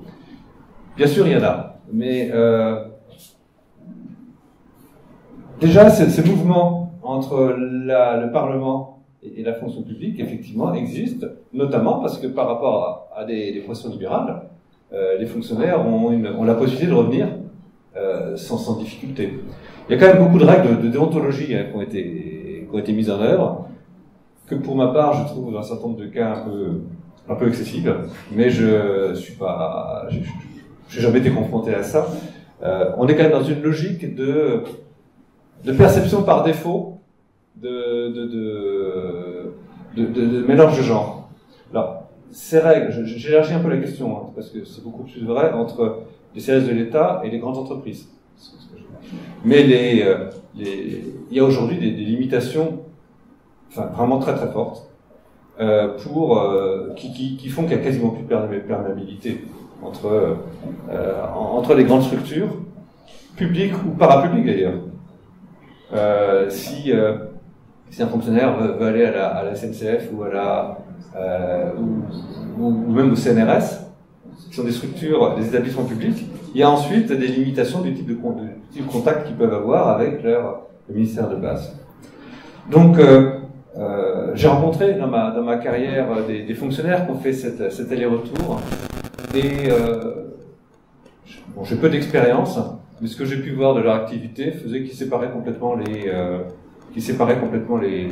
ces étapes de vie et leur pratique. Ça peut exister. Ce qui existe plus, c'est des collègues qui travaillent non pas comme élus, mais dans les cabinets des ministres. Et qui ensuite se déplacent, retournent dans les services de l'État. Donc c'est l'articulation entre l'administratif et le politique. Mais j'insiste quand même sur le fait que c'est pas si facile que ça de trouver des fonctionnaires qui vont dans les cabinets, parce que c'est vraiment un sale boulot. Enfin, on bosse comme un fou. Et on veut des gens de qualité, qui bossent comme des fous, et qui apprennent énormément après, dans ce passage-là. Donc il serait dommage aussi que la structure administrative ne profite pas des compétences qu'ils ont acquises. À titre personnel, je n'ai pas travaillé dans un cabinet, j'avais un veto conjugal. Parce que des fois, on avait ras-le-bol. Une illustration, je travaille à la direction du budget. Une structure je travaille beaucoup pendant les négociations budgétaires. Ma femme reçoit à 9h un coup de fil demandant que je passe à poursuivre une négociation à 3h du matin. J'avais du mal après à expliquer à ma femme que c'est vachement bien de travailler au cabinet. Donc là, c'est vrai que le passage en cabinet peut être un accélérateur, mais pour un nombre quand même de personnes, 1, de qualité, et 2, très limité. Sur le rôle des agences, et je crois peut-être en termes plus administratifs, un certain nombre de points que j'ai indiqués sont convergents avec ce que disait Madame la Ministre. Lorsque je parlais des agences qui deviennent autonomes de leur tutelle, vous citiez le cas du monde culturel, ça existe ailleurs aussi. Dans le domaine environnemental, agricole que je connais, l'une des difficultés pour les services de l'État, c'est de continuer à assurer une tutelle, même la tutelle la plus intelligente possible, mais avoir la direction de l'agence qui se comporte en fait comme, non pas seulement, le directeur de l'agence ne doit pas seulement se comporter comme directeur de l'agence, qui est pourtant ce qu'on lui demande à titre principal, mais aussi être solidaire avec l'État. Et dans un certain nombre de cas, ça peut être contradictoire. L'une des façons à laquelle on essaie de répondre à ça, c'est de mettre justement des fonctionnaires à direction des établissements publics. Mais c'est un petit peu du bricolage, alors que sur le principe, on a créé ces établissements pour être indépendants de l'État et pour avoir une continuité. Donc cette question de difficulté de tutelle est un vrai sujet. Je pense que dans le domaine de la culture, les exemples qui ont été cités dans le domaine de la culture sont un peu extrêmes, mais ils existent de la même manière dans d'autres services, dans d'autres administrations. Sur la question de Jacques Varret concernant la subsidiarité, il me semble que c'est d'abord un problème lié au nombre la structure du millefeuille. La subsidiarité est d'autant plus compliquée qu'on a beaucoup de couches dans le millefeuille administratif. Et la manière d'essayer de répondre à ça a été celle qui a été définie par la loi, qui est de rendre des compétences obligatoires à tel niveau. L'impossibilité de faire qu'une mission puisse soit exercée par 2 niveaux administratifs différents. Typiquement, l'action sociale ou le soutien économique. Mais je donnais l'exemple de l'urbanisme. C'est un sujet qui c'est pas clair, c'est pas réglé. Les relations entre un maire et la direction départementale des territoires sont riches, pour dire de façon positive. Mais c'est aussi lié au fait que là, au contraire de mon message principal, dans pas mal de cas, l'État était demandeur d'abandonner complètement la compétence en matière d'urbanisme. Et c'est systématiquement le Parlement qui pensait notamment, le Sénat qui pensait notamment aux petites communes qui ont des difficultés pour avoir les services administratifs instructeurs des dossiers de permis de construire, qui continue à mettre la DDT à disposition de la mairie, mais la DDT a des baisses d'effectifs je ne l'ai pas dit dans mon exposé, mais la Cour des comptes a fait une analyse de l'évolution du nombre de fonctionnaires dans les services départementaux sur 8 ans dans les années 2010. Alors je ne sais plus si c'est entre 2010 et 2018 ou entre 2012 et 2020, je crois que c'est entre 2012 et 2020. Globalement, les services de l'État au niveau départemental, sous l'autorité du préfet, ont baissé de 16%, c'est 18%. Les directions départementales des territoires ont baissé de 30%. Donc, on ne peut pas éternellement faire mieux avec moins. Et l'urbanisme est l'un des secteurs sur lesquels on a des carences d'expertise. Un petit témoignage personnel, monsieur le maire. Ah. Les relations avec la DDT. C'est un vrai sujet, dans le sens où le maire a une responsabilité en matière d'urbanisme et il prend des décisions indépendamment de son conseil. C'est-à-dire qu'en matière de police, de maintien de la police en matière d'urbanisme, il ne rend compte qu'à l'État. Et quand il signe un permis, il le signe au nom de l'État, et pas au nom de son conseil. Donc il se retrouve indépendant dans les termes, on va dire, mais dans les faits, son bureau instructeur, c'est la DDTM. Et la grosse difficulté, sur les 380 communes du Gard, que je connais, je ne peux parler que de ce que je connais, au niveau municipal, on n'a pas de contact avec la DDTM. C'est très difficile, on fonctionne par mail.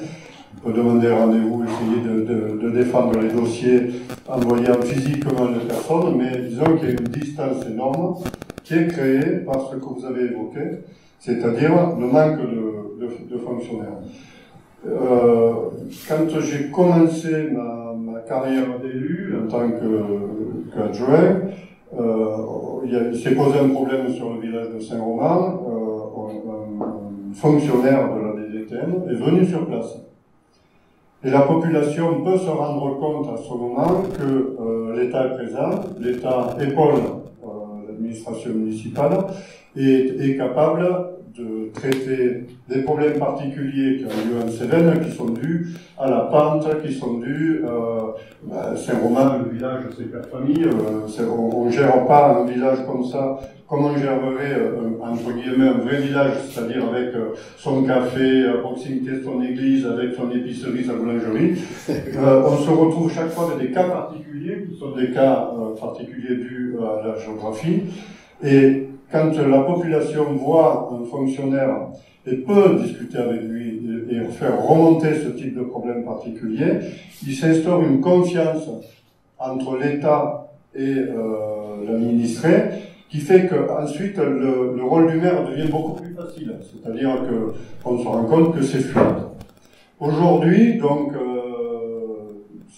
16 ans plus tard, on se rend compte que ça, ce n'est plus possible. C'est-à-dire qu'il y a une telle diminution de fonctionnaires au niveau local que le fonctionnaire est devenu quelqu'un qui vit en son château, que l'administré ne rencontre plus, que le maire en rencontre que s'il en fait la demande de façon relativement rare. Et donc la seule solution pour les municipalités, c'est d'essayer de trouver des structures dans lesquelles ils puissent rencontrer de façon régulière la DDTM en ce qui concerne l'urbanisme. Et à Saint-Romain, on l'a trouvé en côtoyant et en faisant partie de la DDTM. Ce qui simplifie énormément les choses parce qu'on rencontre le fonctionnaire de façon régulière. Donc il se crée ce qui se créait avant, c'est-à-dire des relations de confiance et des relations de travail ensemble, je veux dire. Et donc, le problème, ce que vous avez soulevé en matière d'urbanisme, il est patent parce que une commune qui ne se développe pas, qui ne peut pas se développer, qui se retrouve coincée par son urbanisme, c'est une municipalité qui meurt. Donc, les relations... Moi, j'estime que le fonctionnaire n'existe que parce qu'il existe de l'activité. Et donc, il est prélevé de la richesse sur cette activité pour faire en sorte que cette activité soit encadrée, respecte la loi et aille dans des directions que le politique lui fixe. Donc, le fonctionnaire est en fait un moteur à l'activité parce qu'il lui permet de fonctionner dans des rails, il lui permet de fonctionner plus efficacement parce qu'il a des compétences qu'au niveau, par exemple, des municipalités, on n'a pas. Et ainsi, il y a une osmose qui se crée. Quand on se retrouve, comme dans la situation actuelle, où le fonctionnaire, lui, doit se battre pour exister et plus pour favoriser l'activité, il le fait de toute façon, parce que c'est son rôle, c'est sa mission, mais il le fait avec grande difficulté, parce qu'il est moins nombreux, et parce qu'il doit se justifier dans des actes, par exemple, tout à l'heure on évoquait le prion, la vache folle. Effectivement, des gens se sont retrouvés mis en cause et ont dû se défendre de leur action, dans leur profession.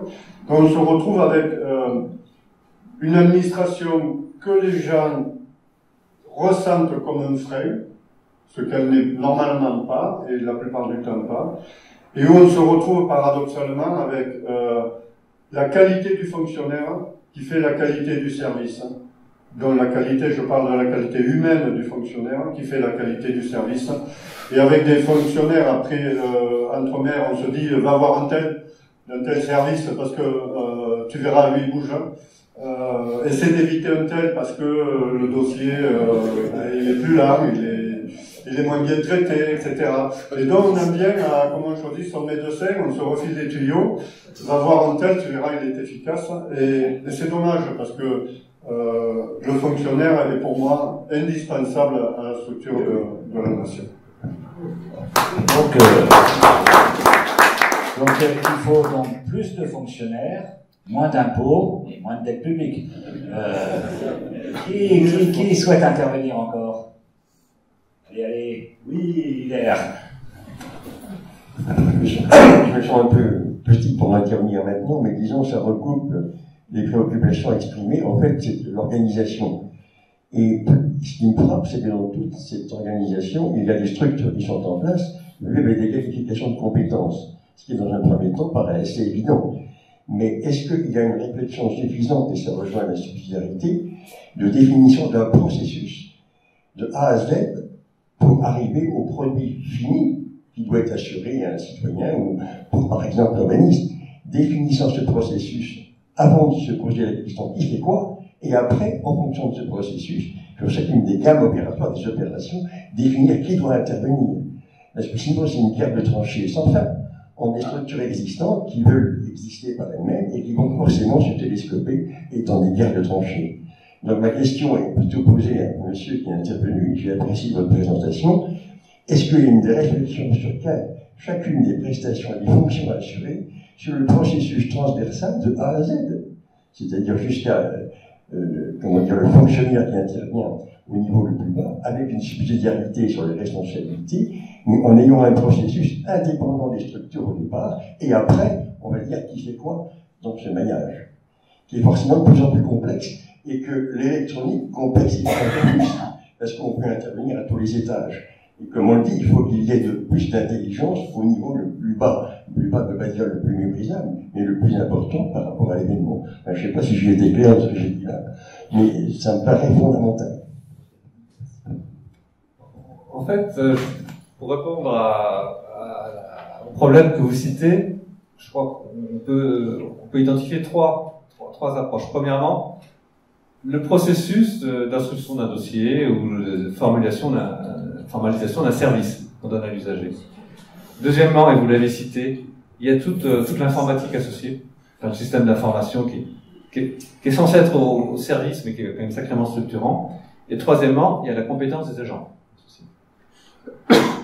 Alors, je dirais que, pas plus dans l'administration que, dans mon avis, dans n'importe quelle structure privée, on fait l'idéal, on réfléchit sur le processus avant de valider le service. En fait, ce qu'on voit souvent, c'est les ministres qui ont des idées de nouvelles prestations, de nouvelles procédures. Soit ils l'ont, soit c'est l'Union européenne qui l'a pour les ministres et qui décide. Et ensuite, on doit mettre en œuvre. Comme fonctionnaire, on essaie toujours d'avoir un petit coup d'avance à Paris et de dire au ministre faites gaffe, si vous décidez ça, ce sera dur à mettre en œuvre. Ou si le Conseil européen met en œuvre, décide cette procédure, ce sera dur à mettre en œuvre chez nous. On n'est pas toujours écouté dans ce genre de situation, et pour des raisons compréhensibles, dès lors qu'une décision est prise par un pouvoir politique, il veut qu'elle soit mise en œuvre très rapidement, et la tendance doit suivre. Alors, comment la tendance se suit? Déjà, il y a les décisions de principe et ensuite il y a les modalités de mise en œuvre. Les manifestations agricoles aujourd'hui mettent largement en exergue la complexité administrative de la politique agricole commune. Et ce que je peux vous dire, c'est que c'est particulièrement vrai en France, peut-être plus que dans d'autres pays. Mais ce que je peux vous dire aussi, c'est que si la réglementation est compliquée en France, c'est largement parce que les syndicats ont demandé des adaptations à toutes les situations possibles et imaginables. Je comprends parfaitement que l'agriculteur de Saint-Romain-de-Caudière n'a pas les mêmes préoccupations que celui de la plaine du Crau. Donc en gros, la profession agricole demande une réglementation spécifique à l'agriculture séminole et une réglementation spécifique à l'agriculture de plaine, sachant qu'il y a 10 sortes de plaines différentes et 10 sortes de montagnes différentes. Donc là, les négociations avec la profession pour la mise en œuvre des règles générales aboutissent quasiment toujours à des complexifications dont on a beaucoup de mal à sortir après. Sur les systèmes d'information associés, en théorie, là aussi, le système d'information vient en appui de la procédure. En pratique, ça devient, on a maintenant de telles masses de données que c'est extrêmement structurant et qu'on peut pas faire adapter nos bases de données comme ça. Donc, idéalement, les systèmes informatiques permettraient une transversalité. Et dans un certain nombre de cas, c'est ce qu'on essaie de mettre en œuvre. Mais c'est sacrément compliqué. Et puis surtout, les informaticiens vous disent, je peux éventuellement faire ça, mais j'ai besoin de tant de dizaines de millions et de 3 ans de développement, ce à quoi on n'est pas capable de répondre positivement. Donc l'approche par système d'information évolue dans le bon sens, évolue dans le sens d'une transversalité. Et notamment, le développement d'Internet impose des choses comme ça. Mais ça va absolument pas aussi vite qu'on le souhaiterait. Il y a un élément qui est vraiment positif dans le sens que vous indiquez, c'est la création des directions départementales interministérielles. Lorsqu'on a deux structures qui historiquement se bouffaient le nez et qui sont amenées à travailler ensemble, dans un premier temps, ils se le bouffent un peu moins douloureusement, un peu moins mal, et puis ils apprennent lentement à travailler ensemble. Dans le meilleur des cas. Dans le meilleur des cas. Et par exemple, un domaine qui a bien marché, c'est dans la direction départementale des territoires. L'approche territoriale maintenant croise les politiques agricoles et les politiques d'urbanisme. On a des ingénieurs dont chacun de son côté précédemment, parce que c'est des structures séparées, avait perception des limites de son approche, et donc ça marche. Dans un autre domaine, par exemple, la santé du consommateur. Lorsque vous allez chez le boucher acheter un steak, ben c'est des services historiquement différents qui regardent si le steak n'a pas de salmonelle, s'il est hébergé dans un frigo qui est à la bonne température. Donc c'est historiquement un service vétérinaire qui fait ça. Mais c'est un inspecteur différent qui vérifie que l'étiquette du prix au kilo est conforme ou l'affichage de la description du steak est conforme à la réglementation en termes d'origine, de transparence sur les prix, etc. Et culturellement, les services de la répression des fraudes et les services vétérinaires sont en dépend. Et la fusion des services n'a pas réglé tous les problèmes. Ça s'améliore, mais c'est pas encore ce que c'est vrai. Je crois quand même que la création de structures interministérielles qui cassent un peu la logique de tuyau d'orgue dont je parlais tout à l'heure et va dans le sens que vous appelez de vos voeux. Et je terminerai je l'ai mis qu'à la fin parce que à mon avis, c'est pas là qu'il y a le plus de problèmes. Il y a la question de compétence des agents aussi. Mais en général, les différents ministères savent bâtir des plans de formation. Ils ont suffisamment d'anticipation pour pour que les fonctionnaires soient en général assez bien formés sur les procédures qu'ils peuvent instruire.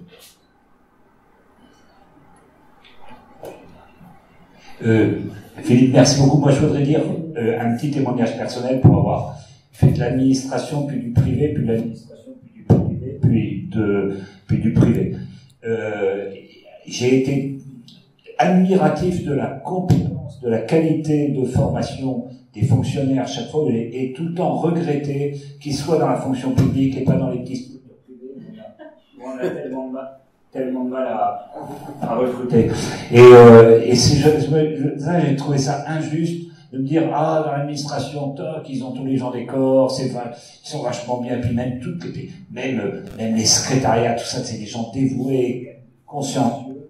Et dans le privé, on a énormément de mal. C'est très très difficile.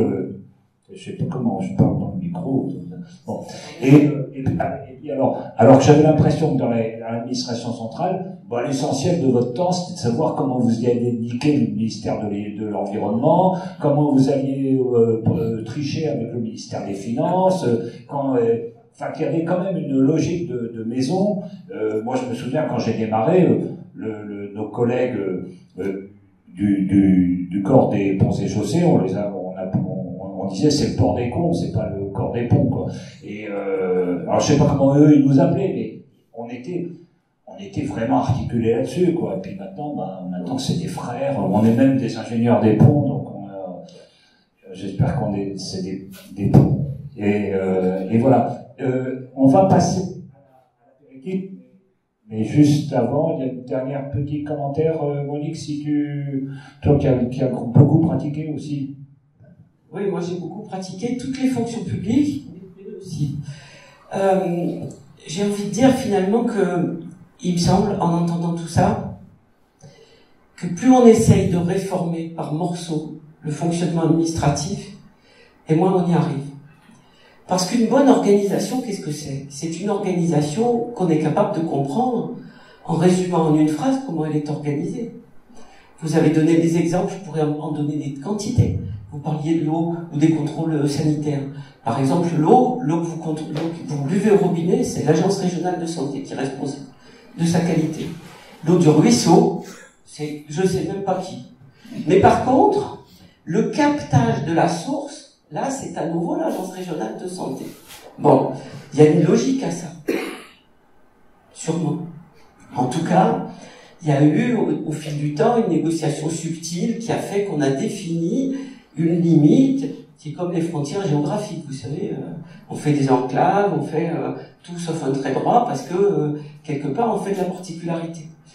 Moi, je pense qu'à un moment, au lieu de réformer des petits bouts de l'administration, on ferait mieux de dire, comme ça s'est fait de temps en temps, et j'ai plaisir à le dire devant Madame Bachelot, on fait un pas de côté, on regarde le panorama dans son ensemble. Ce qui a été fait à un moment avec la loi que vous avez portée, Madame, et vous ne seriez pas là, je le dirais de la même manière, donc j'ai plaisir à le dire devant vous, c'est de se dire sur la santé, par exemple, il y a l'administration sanitaire, mais il y a aussi l'assurance maladie. Comment on fait à un moment pour les asseoir systématiquement au même endroit et pour qu'on ait des points de convergence politique entre les deux choses qui font que finalement, on sait gérer le national et le local en disant pensée globale, agir local. Parce que c'est ça la clé de l'action publique finalement, c'est de se dire l'intérêt général, on le pense au niveau national et on le décline au niveau local, avec des gens qui sont en responsabilité. Parce que on parle des hauts fonctionnaires, et si personne n'écoute, on peut dire entre nous que souvent, la bonne technique pour faire carrière dans la haute fonction publique, c'est ce qu'on résume crûment en disant PDVMV, PDV. Pas de vague, mon vieux, pas de vague. Et donc, on essaye de faire plaisir à tout le monde et on décide jamais les choses qui font mal. Or, de temps en temps, être responsable, moi je considère que ça veut dire prendre des décisions dans l'intérêt général, savoir les justifier, savoir les défendre au tribunal, quand c'est le cas, puisque maintenant c'est le cas de plus en plus souvent. Mais en tout cas, moi je considère que l'action publique, et en particulier celle de ces hauts fonctionnaires, c'est d'avoir le courage de prendre des décisions, sinon on ne sert à rien. Et après, sur la question de comment on manipule une administration qui est devenue très compliquée, Moi, je crois qu'on n'échappera pas, tôt ou tard, à se poser une question plus générale d'ampleur. À force de faire des micro-réformes, on n'y comprend plus rien, même quand on est devant. Moi, je passais mon temps à dire au préfet de région, explique-moi qu'est-ce que c'est ta direction, là, la direction machin, les territoires, c'est quoi les territoires, qu'est-ce que c'est les populations. Comment vous voulez que ça parle à la société de dire la direction des populations? Qu'est-ce que ça peut être la direction des... À l'époque, on disait l'équipement, on savait ce que c'était l'équipement finalement. Ils avaient un casque jaune, on voyait, ils remblayaient les routes, on savait ce que c'était. Et finalement, quand on avait des gens qui s'occupaient d'agriculture, on savait ce que c'était l'agriculture. Alors aujourd'hui, c'est devenu les territoires ou la population. Tout est dans les territoires et dans la population. Mais comment on fait pour savoir à qui on s'adresse? C'est ça la question. À qui on s'adresse? Les finances publiques, on voit à peu près encore. Mais il y a des choses comme ça qu'on devrait, je crois, essayer de clarifier. Et je pense que si on voulait vraiment gagner en efficacité, il faudrait penser les choses un peu plus globalement. Bravo, bravo.